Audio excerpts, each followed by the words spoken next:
ભાવનગરના લઠ્ઠાકાંડથી ગુજરાતની પોલીસે તે હરકતમાં આવી છે અને લઠ્ઠાકાંડમાં 3 વ્યક્તિના મૃત્યુ થયા છે, જ્યારે 15થી વધારે વ્યક્તિઓ છે તેમની હાલત ગંભીર હોવાનું જણાવવામાં આવી રહ્યું છે અને આ મામલે ભાવનગરના કલેક્ટરનું સત્તાવાર નિવેદન પણ સામે આવ્યું છે।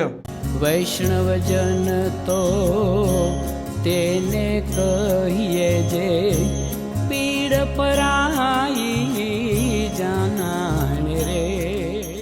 નમસ્કાર, આપ જોઈ રહ્યા છો નવજીવન ન્યૂઝ અને હું છું આપની સાથે તોફિક ગાંચી। જે પ્રકારે ભાવનગરનો લઠ્ઠાકાંડ થયો છે તેણે ગુજરાતને ભૂતકાળ છે તે યાદ કરાવ્યો છે, કેમ કે ભૂતકાળમાં પણ લઠ્ઠાકાંડના કારણે અનેક વ્યક્તિઓ છે તે મોતને ભેટ્યા હતા અને તે સમયે અનેક પોલીસ અધિકારી અને કર્મચારીઓ છે તેમના મામેરા પણ ભરાયા હતા અને ભાવનગરના લઠ્ઠાકાંડે પણ ત્યાંની પોલીસ છે તેની કામગીરી છે તેને જ શંકાના દાયરામાં લાવી દીધી છે, કેમ કે ત્યાં જે દારૂ બન્યો છે તેવી વિગતો સામે આવી રહી છે અને દારૂ બનાવનારા કારીગરો મધ્યપ્રદેશમાંથી લાવવામાં આવ્યા હતા તેવી માહિતી પણ મળી રહી છે। અને જે પ્રકારે દારૂ બન્યો છે તે ન માત્ર ભાવનગરમાં પણ જામનગર અને સુરત સુધી પહોંચ્યો છે, અન્ય જિલ્લામાં પહોંચ્યો છે તેવી વિગતો પણ હાલ મળી રહી છે। નમસ્કાર, હું ડૉક્ટર નીલવ શાહ, નેફ્રોલોજિસ્ટ, અહીં આરોગ્યમ હોસ્પિટલમાં ફરજ બજાવું છું। આજે સવારે એકાદ પેશન્ટ, પછી ધીરે ધીરે વધતા 3-5 પેશન્ટ કે જે અમુક પ્રકારના લક્ષણો સાથે જોવા મળ્યા। નિદાન કરતાં ખબર પડી કે તેઓ ડુપ્લિકેટ દારૂ જેનું વ્યસન રેગ્યુલરલી પણ રવિવાર કે શનિવારના રોજ કરતા ધીરે ધીરે એમને આંખમાં ઝાંખપ આવી, ઉલટી ઉપકા ચાલુ થયા, શ્વાસમાં રૂંધાણું પણ ચાલુ થયું અને પરિસ્થિતિ બહુ જ વણસતા નજીકના ડૉક્ટરનો સંપર્ક કર્યો। શું હતું આ? તો આ ડુપ્લિકેટ દારૂ જેને મિથેનોલ કહેવાય, વુડ આલ્કોહોલ કહેવાય, એ શરીરમાં શું કામ કરે?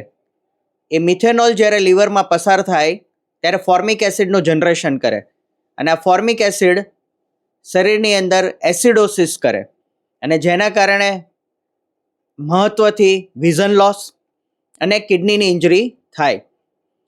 એટલે ખાસ જો આજના સમયમાં કોઈને પણ અમુક પ્રકારના લક્ષણો જેમ કે આંખમાં ઝાંખપ આવી, ધૂંધળાપણું દેખાવું કે શ્વાસ ચડવો, ઉલટી ઉપકા, સિવિયર એસિડિટી એવું થાય તો તાત્કાલિક ધોરણે સંપર્ક નજીકના ડૉક્ટરનો કરવો।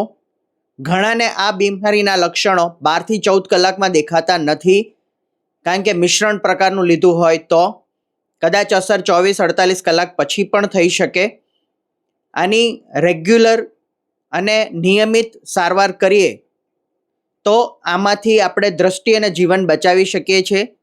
તેમાં બને તેટલું ઝડપથી ડાયાલિસિસ કરવું પડે કે જેથી આ આલ્કોહોલને આપણે શરીરમાંથી બહાર કાઢી શકીએ।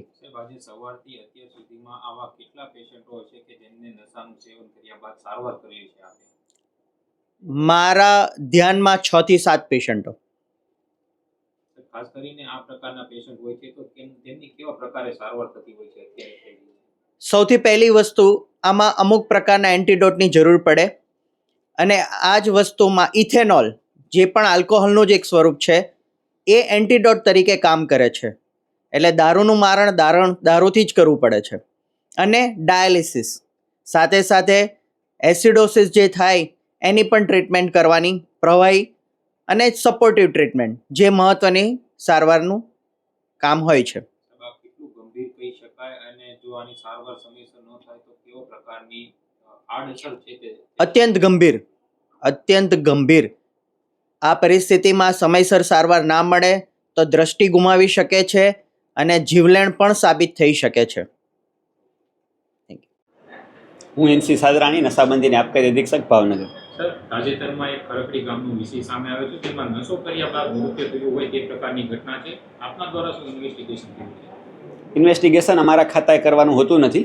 અમે નશાબંધીને આબકારી ખાતાનો અધિકારી છું। અમારે નશાબંધીને આબકારી ખાતું છે એ આ જે દારૂની જે પીવાની જે ઘટના બની છે એમાં અમારા ખાતાનું કોઈ રોલ હોતો નથી, કારણ કે અમારું ખાતું એન્ફોર્સમેન્ટ કરતું નથી। એટલે આ વિશે મારે કંઈ હાલમાં કંઈ કહેવાનું રહેતું નથી। ઇંગ્લિશ દારૂમાં 2 પ્રકાર આવે છે, ઇથાઇલ અને મિથાઇલ। આમાં કયો પ્રકારનો આ દારૂ હતો છે?